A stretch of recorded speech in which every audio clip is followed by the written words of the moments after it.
Binge Audio, c'était donc toi depuis tout ce temps?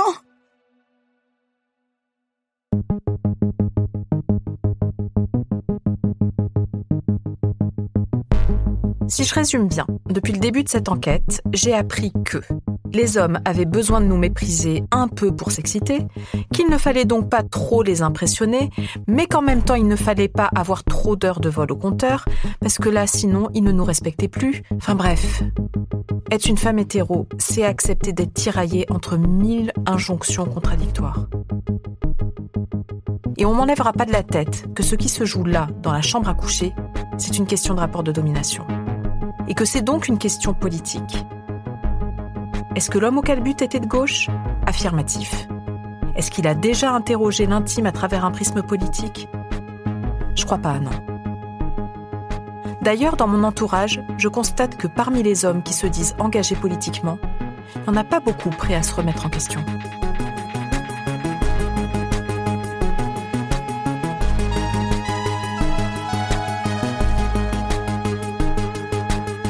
La dialectique du calbut sale. Épisode 5. Faire l'amour comme un mec de droite.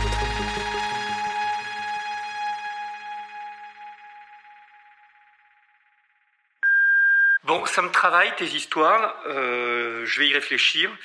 Et comme je vois mon psy tout à l'heure, je crois que je vais lui en parler. On va voir s'il accepte que je l'enregistre. Si vous voulez, moi, la raison qui m'intéresse dans le fait de faire ce travail, un peu d'enquête pour comprendre, c'est que moi, je me suis comporté comme ça. Il peut m'arriver comme ça ou de cette manière-là de me comporter parfois encore. Et j'ai envie de comprendre qu'est-ce qui se joue là. Pourquoi est-ce que je reproduis pas des schémas qui sont même très vieux et essayer de comprendre qu'est-ce qui se joue quand on se sert de quelqu'un juste pour assouvir un besoin ou une envie.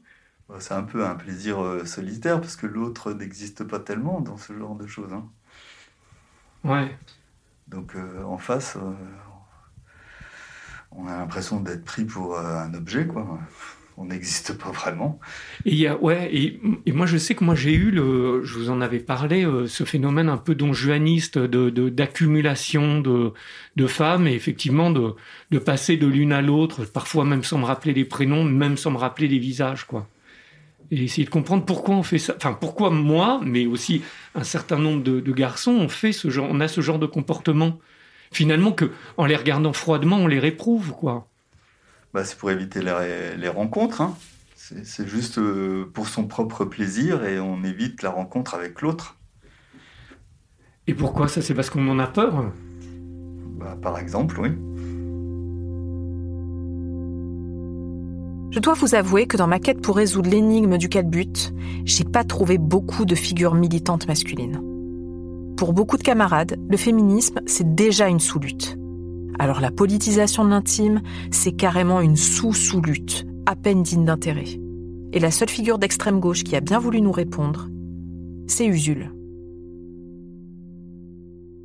La question que j'ai envie de vous poser à vous deux, qui êtes tous les deux aussi mes camarades, on va dire, la question que je me pose, c'est comment se fait-il que cette question de l'intime déjà soit si peu conscientisée au sein de nos luttes ? Comment ça se fait qu'il n'y ait que les femmes qui questionnent politiquement l'intime ? Pourquoi est-ce que cette question des rapports de pouvoir au sein de la chambre à coucher, finalement, c'est une question qui est si peu soulevée dans notre sphère militante ? Elle l'est par les femmes, hein, tu l'as déjà dit, mais elle l'est beaucoup moins par nous, parce qu'on a un rapport fatalement... on sait bien qu'on n'est pas du bon côté qu'on est plutôt du côté des salauds que du côté de celles qui vont avoir intérêt à remettre en cause ces trucs-là. Nous, on n'a pas intérêt à remettre en cause ces trucs-là tant que ça roule pour nous. Tant que les rapports de pouvoir penchent plutôt dans notre sens, avec des stéréotypes qui plutôt nous avantagent nous, quoi. Donc évidemment qu'on ne va pas avoir intérêt à y mettre trop les mains et à trop en parler. Il y a une espèce de silence coupable, j'ai envie de dire, même chez les mecs de gauche, c'est vrai. Oui, c'est ça, mais parce que effectivement, on fait une critique de la société de consommation, mais cette idée de consommer un peu les corps, et notamment les corps féminins de cette manière-là, c'est un peu un impensé, ou en tout cas, on n'en retrouve pas vraiment de critique de notre côté. Qu'est-ce qui serait possible de faire pour que, du côté des mecs militants, il y ait une prise de conscience de ça? Qu'est-ce qui fait qu'on pourrait amorcer une réflexion avec eux, d'après toi? Politiquement, qu'est-ce qu'on pourrait faire? Moi, en tout cas, ce que j'ai fait, ce qui a fait changer, beaucoup de choses que je pouvais dire ou penser, ça a été d'écouter. En effet, nous, les mecs, moins on en parle, plus les choses restent telles quelles. Mais je suis d'accord que du coup, il manque de voix masculine pour parler de ces trucs-là. J'ai pas trop de noms en tête d'ailleurs de mecs qui la ramèneraient sur ces trucs-là et qui expliqueraient aux hommes comment jouer mieux le jeu des rapports sexuels égalitaires, etc.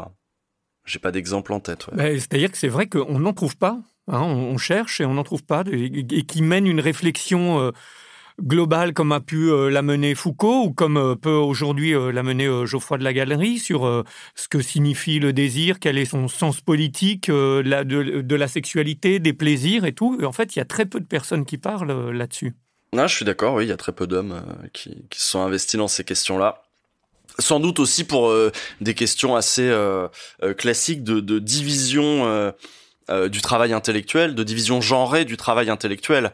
Le sexe étant considéré comme une question du rapport à l'autre, de l'intime, tout ça c'est la femme.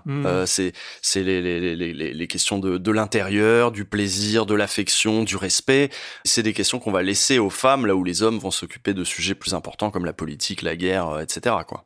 Et je suis comme vous, je constate qu'on en est là, ouais. Mais tu crois pas, Usul, que vous avez intérêt, vous aussi, à changer? Parce qu'en fait, c'est assez triste aussi comme forme de sexualité. Enfin, on a tous à y gagner aussi de se libérer de cette injonction à bander, à être performant, se libérer de toutes ces angoisses-là. Enfin, j'ai quand même la sensation que les hommes aussi, les hommes hétéros, ont aussi à y gagner de révolutionner la chambre à coucher. Oui et non.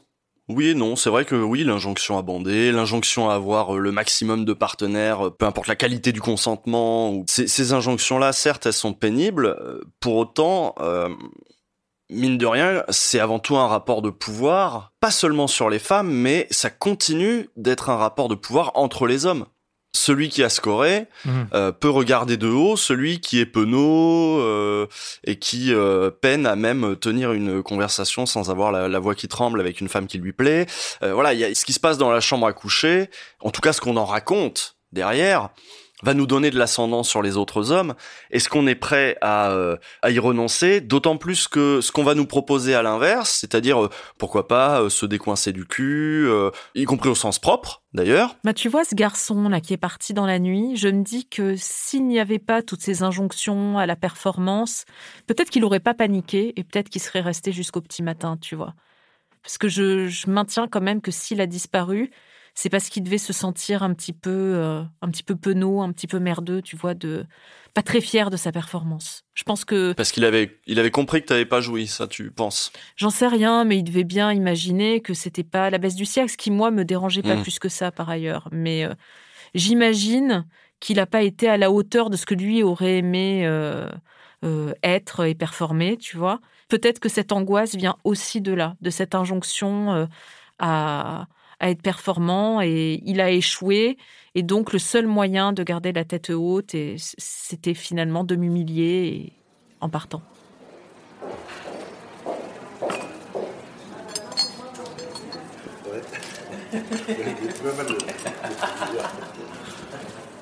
Je lui ai posé 2-3 questions. Est-ce que tu as fait n'importe quoi avec d'autres femmes, en fait? Et moi, je voulais savoir s'il avait déjà passé ce cap où il s'était mal comporté avec des femmes avant de me rencontrer. Et il a eu cette phrase que je trouve très intéressante. Il m'a dit, oui, j'ai eu une histoire avec une personne, mais ça n'était pas concluant. Et j'ai éclaté de rire. Je lui ai dit, mais on dirait que tu laisses un commentaire sur TripAdvisor. C'est ça. Et ça m'a vraiment perturbée parce que je me suis dit, est-ce que c'est pas une approche de la relation que l'on consomme? Tu vois, on n'en est pas complètement satisfait. Est-ce que c'est pas un truc propre à notre époque, finalement, que de consommer quelque chose, d'être mécontent, de laisser un commentaire et de se barrer? Ça, c'est très notre époque, oui. Juliette Dragon, fondatrice du cabaret des filles de joie. De même le principe de ça match, j'y vais, on consomme, on se laisse. Moi, je suis pas sur Tinder, donc j'en sais rien comment ça marche, mais de ce truc on se rencontre et on consomme. C'est encore une histoire de catalogue. Tu regardes, tu sweeps et tu fais tiens, celui-là, boum, match. et tu consommes, tu conclus, mais un sexe de chair triste, parce que je crois, il y a des gens qui se marient et qui se sont rencontrés sur Tinder, donc il faut pas faire de généralité non plus. Mais ce côté très capitaliste je consomme le sexe, ouais, c'est assez dans notre époque, je pense. Et il faut consommer, il faut pouvoir zapper, en prendre un autre, un peu comme des objets interchangeables. Moi, je crois pas au bon sexe si l'autre est nié dans sa personne. Je pense que sans sacraliser spécialement le truc, on peut quand même avoir une vraie connexion humaine one-to-one et que c'est ça, une sexualité chouette. Mais consommer, branle-toi, prends un Kleenex ou un... Il paraît que le gant de toilette avec des nouilles, c'est super, j'en sais rien, mais j'espère valoir un peu plus à l'Argus qu'un gant de toilette rempli de nouilles. Mais on peut lutter contre ça quand même, en déconstruisant ce système et en essayant de proposer autre chose. Moi, je veux croire qu'en communiquant, en discutant, on peut se mettre d'accord sur qu'est-ce qui nous amène à être là tous les deux dans ce lit aujourd'hui, qu'est-ce qu'on va faire, est-ce qu'on est d'accord. J'aimerais bien que ce soit ça, les rapports adultes. Mais qu'à ce moment-là, on dise la vérité. Et pour la dire, il faut aussi pas se mentir à soi-même. Donc peut-être qu'il faut aller voir un psy si on n'est pas capable de comprendre ce qu'on désire et pourquoi on est là. Mais en faire payer les frais à la gentille personne qui est en face et qui s'offre à toi, c'est malhonnête. C'est pathétique en soi. Il a laissé un emballage de préservatif au sol. Enfin, tu vois, cette symbolique de je te laisse un caleçon sale et un emballage de capote au sol, je suis désolée, mais pour moi, ça ne peut pas renvoyer à autre chose que la volonté de souiller l'autre, quoi. Il y a un côté, comme on faisait du camping dans les années 70-80, tu sais, on venait, on s'installait, on laissait les papiers de chips et tout ça, puis on se cassait, quoi. C'est un peu, t'es venu, t'as consommé le paysage et tout ça, puis tu te casses.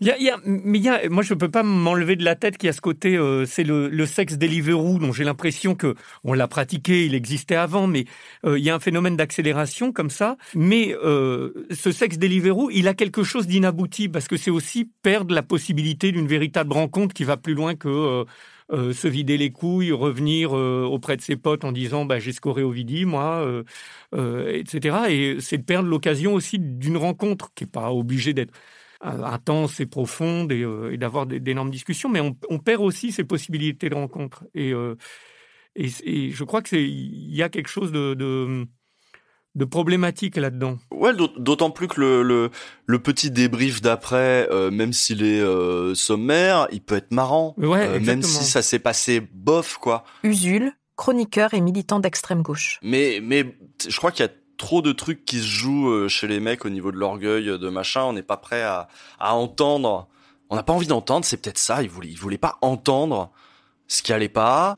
Il voulait peut-être même pas que tu lui renvoies l'image qu'il savait qu'il allait avoir. C'est-à-dire, le consommateur qui termine et qui s'en bat les couilles. Il avait peut-être même pas envie de t'entendre dire ça, alors qu'il supposait que, évidemment, une fille comme toi allait le dire ou allait le laisser entendre que tu l'avais perçu comme ça. Il avait peut-être pas envie du tout d'avoir les retours, en se disant ça va être violent pour moi d'entendre que je suis un peu un porc, donc je vais partir avant qu'on me le dise. Et de là l'être encore plus finalement. Oui, bien sûr. Ouais. Moi je continue de dire pour se protéger lui de ce retour qu'il avait pas envie d'avoir, quoi. Moi je veux pas l'accabler parce que moi je l'ai fait ces choses-là, mais il y a quelque chose de vrai là-dedans aussi, effectivement, c'est que le miroir peut-être que nous tant l'après sexualité, ce moment où on a été un pur consommateur et qu'on est là couilles vidées et qu'on sait plus trop quoi faire, en fait, va nous amener à nous comporter encore de manière encore plus horrible en se cassant, quoi. Ouais, à la limite, depuis le début, je trouve que c'est une des meilleures hypothèses. C'est-à-dire avoir conscience de la médiocrité du moment. De ce qu'on en a fait, un truc médiocre, d'ailleurs, et de pas vouloir se l'entendre dire et de partir avant de se l'entendre formuler, surtout de la part de quelqu'un dont on se dit a priori que s'il y a bien quelqu'un qui va oser le formuler ou le penser, avoir un regard critique sur ce qui vient de se passer, etc., c'est évidemment quelqu'un comme Ovidie. Bon, super.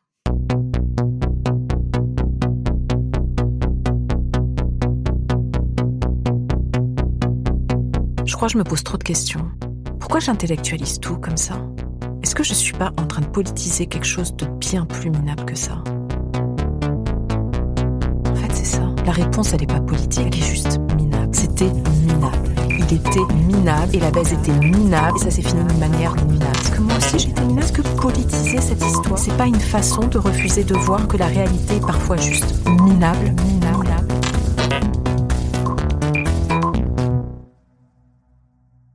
Il m'a fallu du temps, en fait, pour me rendre compte de toutes ces conneries que j'avais pu faire, moi, et que peut-être même encore récemment, de me rendre compte de leur violence, c'est-à-dire leur violence individuelle, leur violence symbolique, mais c'était vraiment dégueulasse, quoi.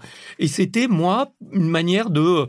je me sentais fort, j'avais une meuf de plus à mon palmarès, voilà, j'allais raconter des histoires à mes potes, j'allais apparaître comme Maître Queutard, et c'était génial et tout. Et il y avait quelque chose de vachement... une sorte de volonté de puissance qui était affirmée là-dedans. Et il m'a fallu du temps pour comprendre et pour me rendre compte en fait que c'était un phénomène addictif, que c'était un phénomène absurde, quelque chose de violent, une espèce de truc d'accro à ces formes de jeu de domination, etc. Et d'essayer de casser ça aussi. Voilà. C'est d'abord un rapport, à mon avis, une opposition de genre dans la manière de voir d'un mec qui considère que une femme est une citadelle à conquérir. Et que elle est conquise quand on l'a pénétrée, quoi, très concrètement, et qu'on a joui dedans. C'est presque une logique impériale, quoi.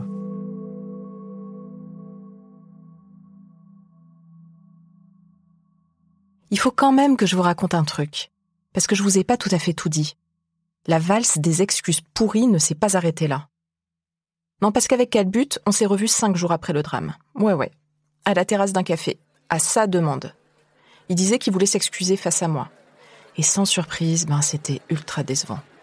De nouveau, une explication facile. Mais cette fois-ci, j'ai eu droit à une variante.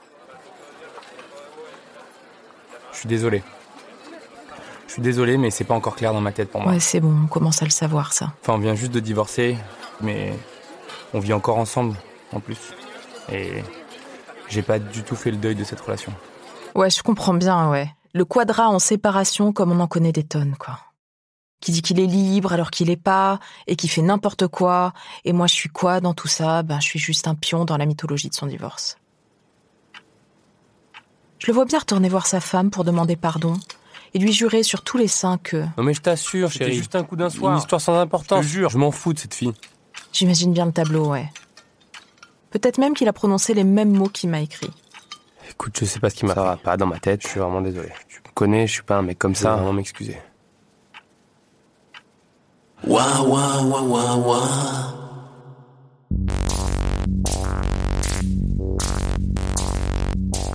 Non mais finalement, quel but? On s'en fout un peu de ce qu'il pense, non? Parce que des calbutes, il y en a partout. Il y en a même dans notre propre camp qui se disent alliés, voire carrément féministes, et qui se comportent de façon super problématique. Et moi, qu'est-ce que j'ai gagné là-dedans, à défaut d'orgasme? Mine de rien, une histoire à raconter, une enquête flamboyante et cathartique, le soutien de mes amis et même de mes ex, des heures de discussion, de colère et de rire, des chansons improbables pour laver mon honneur. Et rien que pour ça, peut-être que ça valait le coup de le rencarder, ce Calbut.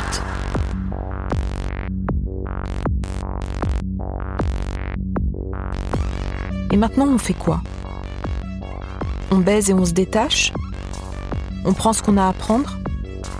On se met à se comporter comme eux se comportent avec nous? Ou alors on fait la grève et on se casse de là une bonne fois pour toutes.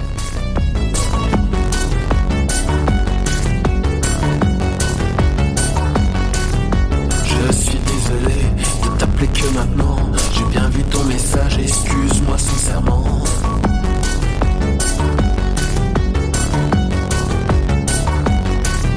Je me suis rendu compte à quel point j'ai été. Voilà, je t'appelais pour vraiment m'excuser. C'est pas ma faute, c'est pas moi. Je suis vraiment désolé de t'avoir humilié. J'ai pas vraiment compris pourquoi ça s'est passé.